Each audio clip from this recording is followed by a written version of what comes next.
Après avoir testé l'influence du volume d'eau déplacé sur la poussée d'Archimède, nous allons vérifier l'influence de la nature du liquide. Nous utilisons pour cela un objet.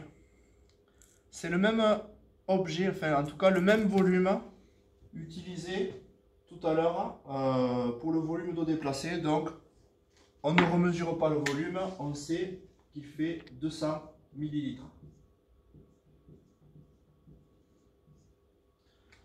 La masse n'est pas la même, donc je vais la contrôler.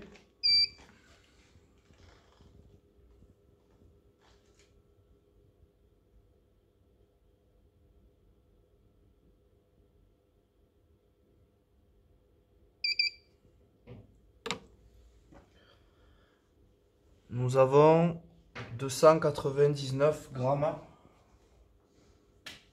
On va arrondir à 300. Hein. Ce n'est pas très grave. 300 grammes. Pour la nature du liquide, donc on va utiliser ici de l'éthanol, donc de l'alcool.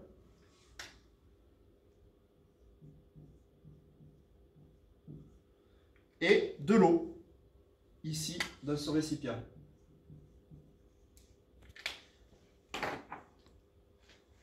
Je mesure le poids de l'objet.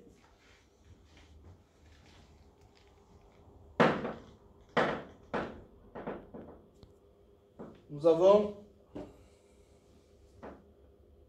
2,9 newtons dans l'air.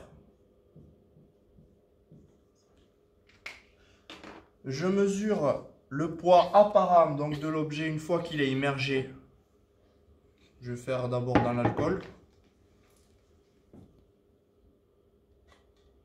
Donc le poids de l'objet reste le même bien évidemment. Là je mesure le poids apparent, c'est-à-dire la tension exercée par le dynamomètre une fois l'objet immergé. Donc nous avons 1,2 newton.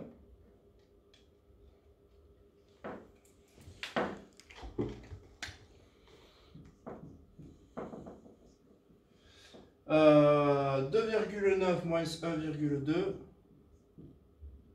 1,7 newton. » Je plonge à présent mon objet dans l'eau.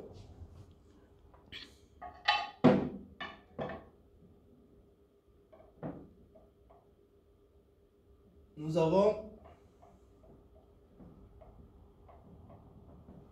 1 newton.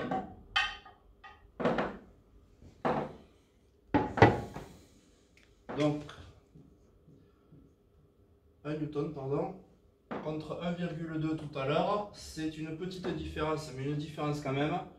Donc on a ici une poussée d'Archimède de 1,9 newton dans l'eau et de 1,7 newton dans l'alcool.